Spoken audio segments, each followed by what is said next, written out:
Civil services పరీక్షల్లో అఖిల భారత స్థాయిలో తెలుగు తేజం రోనంకి గోపాలకృష్ణ 3వ ర్యాంకు సాధించి తెలుగు ప్రజలు గర్వపడేలా చేశాడు. ఆయన గత 11 సంవత్సరాల నుంచి సివిల్ సాధించడమే లక్ష్యంగా ప్రిపేర్ అవుతున్నట్టు చెప్తున్నారు. ప్రస్తుతం గోపాలకృష్ణ మన దగ్గర ఉన్నారు. ఆయన సివిల్ సాధించడం పట్ల ఆయన అభిప్రాయం తెలుసుకుంది. ముందుగా మీరు సివిల్ సాధించినందుకు ఈటీవీ తరపున శుభాకాంక్షలు అండి. మీరు ఏ విధంగా ఫీల్ అవుతున్నారు? చాలా ఆనందంగా ఉందండి, చాలా సంతోషంగా ఉంది. థ్యాంక్ యూ వెరీ మచ్ మీకు కూడా. కానీ 1000 అడుగుల ప్రయాణంలో ఇది మొదటి అడుగండి. రేపు నేను ఒక ఐఏఎస్ అధికారిగా ప్రజలకి ఏ విధంగా సేవలు చేస్తాను, పేద ప్రజలకి, నాలాంటి పేద ప్రజలకి, మాలాంటి పేద ప్రజలకి అనే దాని మీద ఈ విజయం ఆధారపడి ఉంటుందండి. చాలా సంతోషంగా ఉందండి. సివిల్ సాధించేందుకు మీకు ఇన్స్పిరేషన్ ఏంటి? మీరు సివిల్ సాధించాలనే లక్ష్యాన్ని ఎప్పటి నుంచి పెట్టుకున్నారండి? నేను 2006లో డిఎస్సి సాధించాక, డిఎస్సి ద్వారాగా టీచర్గా ఎస్జిటిగా ఎంపికయ్యాక అప్పటి నుంచి టార్గెట్ పెట్టుకున్నానండి. అప్పుడే ఆల్ ఇండియా టాపర్ రేవు ముత్యాలరాజు కూడా ఎంపిక అవడం జరిగింది. అప్పటి నుంచి సీరియస్గా దీని మీద ఫోకస్ పెట్టానండి. మెయిన్ దీనికి కారణం మా అమ్మా నాన్నలేనండి, మా అన్నయ్య అండి. మా అమ్మా నాన్న పూర్తిగా నిరక్షరాస్యులు, ఇద్దరు కూడా వ్యవసాయ కూలీలండి. మాకు 56 సెంట్లు పొలం ఉంది. మాది పారసంబ గ్రామం, పలాస మండలం, శ్రీకాకుళం జిల్లా అండి. ముగ్గురు మేము. మా అన్నయ్య రోనంకి కోదండరావు, ఆయన అసిస్టెంట్ మేనేజర్ గా భీమవరంలో ఎస్బీఐలో పనిచేస్తున్నారు. మా చెల్లి రోనంకి ఓర్వసి, ఆమె డిగ్రీ చేసింది, ప్రస్తుతం గృహిణిగా ఉంది. అయితే వీళ్ళు మా నాన్న ఇప్పుడు కూడా ఒకటే చెప్పేవాళ్ళు, ఆ వ్యవసాయ ఫీల్డ్ దగ్గరికి, ఆ వ్యవసాయ పొలం దగ్గర తీసుకుని వెళ్ళి, నేను ఇంత కష్టపడి పండించాను, ఇంత పంట వచ్చింది, ఎక్సలెంట్ గా పండించాను, నువ్వు కూడా నీ చదువులో ఇంత కష్టపడు, పట్టుదలతో కష్టపడు, డెఫినెట్లీ ఏదైనా సాధిస్తావు అనేది చెప్పారు. నేను పెద్దగా ఏవో మీకు కార్పొరేట్ స్కూల్లో ఎక్కడో నేను చదివించలేను, కానీ ప్రభుత్వ స్కూల్లోనే ఎటువంటి అంతరాయం లేకుండా చదివించగలను, అదొక్కటి నేను చేయగలను అని చెప్పేవాళ్ళు. మా నాన్న నాకు స్ఫూర్తివంతం. ఇంటర్మీడియట్ వరకు మాకు కరెంట్ లేదండి. చిన్న పూరి గుడిసెలో ఉండేవాళ్ళము. చిన్న అరికిల్లాంతలు పెట్టుకుని చదువుకునేవాళ్ళం. అప్పుడు బోర్డు లేకపోతే మా అన్నయ్య నాకు గోడ మీద మసిబొగ్గులతో లెక్కలు చెప్పేవాడండి. ఒక గురువు, ఒక ఫ్రెండ్, ఒక స్నేహితుడు, అన్ని రకాలుగా ప్రతి క్షణం ఎన్ని వైఫల్యాలు వెళ్ళిపోయినా నేనున్నాను, నువ్వు వెళ్ళు, గో హెడ్ అని అన్నారండి. ఒక రకంగా ఆయన నా చేత చేయించారండి. విద్యాభ్యాసం ఎక్కడెక్కడ చేశారు?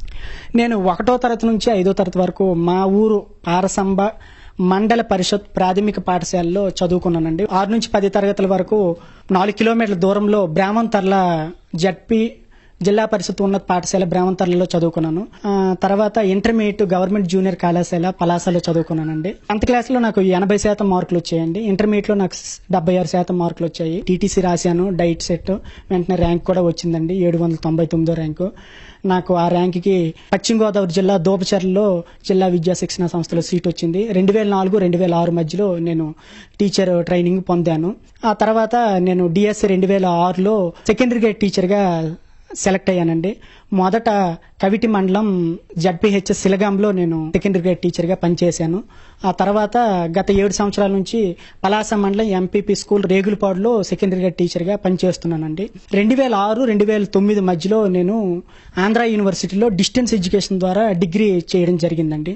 ఆ తర్వాత 2006 నుంచే నేను సివిల్స్ బుక్స్ తెప్పించుకొని నేను ఇంటి దగ్గర ప్రిపరేషన్ చేయడం జరిగింది. ఆ ఇయర్ 2010లో మొదటిసారి ఇక్కడికి హైదరాబాద్ రావడం జరిగిందండి. వేసవి సెలవుల్లోన ఏవో బుక్స్ కొనుక్కుందాం, ఇంటికెళ్ళి చదువుకుందామని. ఇప్పుడే కొంతమంది సివిల్స్ ర్యాంకర్స్ తో విన్నాను, వాళ్ళ ఇంటర్వ్యూస్ విన్నాను. తర్వాత చాలా మంది కోచింగ్ ఇన్స్టిట్యూట్స్ దగ్గరికి కూడా వెళ్ళానండి. వెళ్ళి నా క్వాలిఫికేషన్ చెప్పాను, నా బ్యాక్గ్రౌండ్ చెప్పాను. అందరు కూడా నన్ను అదోలా చూశారండి. నీ వల్ల కాదు అన్నారు. నువ్వు తెలుగు మీడియంలో, ఇంగ్లీష్ మీడియంలో రాస్తే సివిల్స్ అవుద్ది, తెలుగు మీడియంలో సాధించలేమన్నారు. వెంటనే నేను నా లక్ష్యం కోసం నేను వెనకడుగు వేయలేదు. నా ఆప్షనల్ తెలుగు సాహిత్యం. నేను మొదటిసారిగా 2011లో సివిల్స్ అటెంప్ట్ ఇచ్చానండి. సీశాట్ ఉండడం వల్ల తెలుగు మీడియం అభ్యర్థులకి ఇబ్బంది వల్ల నేను క్వాలిఫై కాలేకపోయాను. తర్వాత 2014-2015లో రాసినప్పటికీ క్వాలిఫై కాలేకపోయాను. ఫైనల్ గా 2016లో మెయిన్స్ రాశాను, ఇంటర్వ్యూ కూడా వెళ్ళాను. ఈ రోజు మీ ముందు 3వ ర్యాంకర్ గా ఉన్నానండి. సివిల్ కి సంబంధించి తెలుగు మీడియంలో ఎలా ప్రిపేర్ అయ్యారు? మీకు మెటీరియల్ ఎక్కడి నుంచి వచ్చింది? లేదంటే మీకు గైడెన్స్ ఇచ్చిన వాళ్ళు ఏ విధంగా సాయం చేశారు? నాకు మెటీరియల్ అంటే మెయిన్ నేను ఈనాడు పేపర్ని ఎక్కువగా చదివేవాడినండి. ఈనాడు పేపర్ ఇప్పటికి కూడా చూడండి, గత 10 సంవత్సరాలు ఈనాడు స్క్రిప్ట్స్ నా దగ్గర ఉంటాయండి. నేను చాలాసార్లు గమనించాను, ఈవెన్ ఆంగ్ల మాధ్యం పేపర్లో కూడా ఇటువంటి ఎనాలిసిస్ కానీ ఇటువంటి ఇన్ఫర్మేషన్ కానీ దొరకలేదండి. నాకు ఎస్పెషల్లీ మీ ఈనాడు ఈటీవీ వాళ్ళకి నేను స్పెషల్లీ కృతజ్ఞతలు తెలుపుకుంటానండి. చాలా రుణపడి ఉంటాను కూడా. నాకు ఈనాడు పేపర్ చదవకపోతే ఆ రోజు గడవదండి. అంతలా ప్రతి అంశాన్ని క్రోడీకరించి చదువుకుంటాను. నిజంగా నా సివిల్స్ ప్రిపరేషన్కి ఈనాడు పేపర్ మాత్రం చాలా బాగా సహాయ సహకారాలు అందించిందండి. దాంతో పాటుగా హిందూ పేపర్ కూడా చదివేవాడిని. తెలుగులో దాన్ని తర్జుమా చేసుకునేవాడినండి. మొదట్లో కష్టం అనిపించింది, కానీ తర్వాత చాలా ఈజీ అయిపోయిందండి. ఆ తర్వాత నేను కోచింగ్ ఎక్కడా తీసుకోలేదండి. కానీ జనరల్ స్టడీస్ కోసం ethics, essay, paper 1, paper 2, paper 3 వీటి కోసం సిఎస్బి ఐఏఎస్ ఇన్స్టిట్యూట్ లో 6 మాసాలు కోచింగ్ తీసుకోవడం జరిగింది. గ్రామీణ స్థాయి, గ్రామీణ ప్రాంతానికి చెందిన మీరు సివిల్స్ అనే ఆలోచన మీకు ఎలా వచ్చింది? మీ గ్రామ నేపథ్యం ఏమన్నా దీనికి మీకు ప్రేరేపించింది? అవునండి, రియల్ గా నాకు ఇంత బలీయంగా, ఇంత కోరికతో రగిలే లక్ష్యం కోసం నేను ఇంత పనిచేశానంటే నిజంగా మా గ్రామీణ వాతావరణమేనండి. గత 20 సంవత్సరాల నుంచి పూర్తిగా మా కుటుంబాన్ని, మా గ్రామస్తులు మమ్మల్ని వెలివేశారండి. సోషల్లీ బాయ్కట్ చేశారు. ఎందుకంటే మా నాన్న అప్పుడెప్పుడో 20 సంవత్సరాల కిందట ఒక ఎస్సీ వాళ్ళ తాలూకా శుభకార్యంలో భోజనం చేశారనే నెపంతో మా కుటుంబాన్ని, అదే మా ఫ్యామిలీని, మా అమ్మని, మా నాన్నని, మమ్మల్ని సెపరేట్ చేశారు. అప్పటి నుంచి ఇప్పటి వరకు ఎవరు కనీసం మాట్లాడరండి, ఎవరు సహాయం చేయరు. సహాయ నిరాకరణ, లిటరరీగా చెప్పాలంటే సహాయ నిరాకరణ అండి. వాళ్ళందరికీ ఎడ్యుకేట్ చేయాలనుకుని నేను ఇటు వచ్చానండి. అంతేకాకుండా మాకు మా అన్నయ్య గారికి డిఫెన్స్ లో ఒక 6 సెంట్లు ల్యాండ్ ఇవ్వడం జరిగిందండి. ఆ ల్యాండ్ని పూర్తిగా ఆక్యుపై చేసి అక్కడ మొన్ననే నా ఇంటర్వ్యూ ముందు అక్కడ పచ్చని చెట్లు, పండ్ల చెట్లు, పూల చెట్లు అవన్నీ నరికేశారండి. మా ఊరోళ్ళందరూ వచ్చి తాగేసి వచ్చి ముందు రోజు నాకు ఇంటర్వ్యూ, మరుసటి రోజు ఇంటర్వ్యూ, ముందు రోజు మా అమ్మ నాన్న ఫోన్ చేశారు, ఇలా పరిస్థితి చెప్పారు. నాకు ఇంటర్వ్యూ నిద్ర పట్టదు, ఏం చేయాలనే ఒక బాధ కలిగిందండి. వెంటనే నేను చెప్పాను, అమ్మ నాన్న, నా విజయం మీరు చూడాలంటే మీ ప్రాణాలు నాకు ముఖ్యం. ఆ చెట్లు పోని అవేం అయితే అవని, మీరు మాత్రం ఇంట్లో ఉండి తాళాలు పెట్టుకుని ఇంట్లో ఉండండి, బయటికి రాకండి, ఏం చేసుకుంటూ చేసుకుని వాళ్ళు అని అన్నారండి. లిటరల్ గా వాళ్ళందరూ ఒక మూర్ఖత్వంగా వ్యవహరించారండి. ఇంత క్రూరత్వంగా, ఇంత మూర్ఖత్వంగా ఎవరు కూడా వ్యవహరించకూడదు. మీరు చాలా తప్పు చేశారు, ఇప్పటికైనా రియలైజ్ అవ్వండి. మీ అందరికీ నేను చేతులు వ్యక్తి, మా గ్రామ ప్రజలందరికీ నేను చేతులు పెట్టి మీ ఈటీవీ తరపు నుంచి ప్రార్థిస్తున్నాను. దయచేసి ఇప్పటికైనా సరే మీరు మీ పంతాలని, పటుత్వాలని వీడండి, నాతో చేతులు కలపండి, మా కుటుంబంతో చేతులు కలపండి. తెలుగు మీడియం స్టూడెంట్ అయి ఉండి మీరు సివిల్ సాధించారు. తెలుగు మీడియంలో చదువుతున్న తెలుగు రాష్ట్రాల విద్యార్థులకు మీరు ఇచ్చే సందేశం ఏంటి? భవిష్యత్తులో ఐఏఎస్ సాధించాలంటే వాళ్ళు ఏ విధంగా ప్రిపేర్ అవ్వాలి? నేను తెలుగు మాధ్యమ అభ్యర్థులకు ఒకటే విన్నవించుకుంటున్నానండి. నేనే మీకు ఉదాహరణ. మీరందరూ కూడా ఎవరు నిరుత్సాహపడద్దు. మీరు తెలుగు మీడియంలో ప్రిపరేషన్ స్టార్ట్ చేయండి, తప్పకుండా విజయం అందుకుంటారు. ఏప్రిల్ 19, 2017 నా ఇంటర్వ్యూ జరిగిందండి. నా ఇంటర్వ్యూ 35 నిమిషాలు జరిగింది. సుజాత మెహతా బోర్డు నా ఇంటర్వ్యూ చేసిందండి. పూర్తిగా నేను తెలుగు మాధ్యమంలోనే చేశాను, ట్రాన్స్లేటర్ పెట్టుకున్నాను. హాబీని కూడా టీచింగ్ అనే పెట్టాను. టీచింగ్ బ్యాక్గ్రౌండ్ మీద అడిగారండి. ఒక క్వశ్చన్ అడిగారు, మీరు టీచర్గా ఎలా బోధిస్తారంటే నేను దేశభక్తి గేయాలు బాగా పాడుతానండి అని చెప్పాను. ఆ దేశభక్తి గేయం ఒకటి పాడమన్నారు.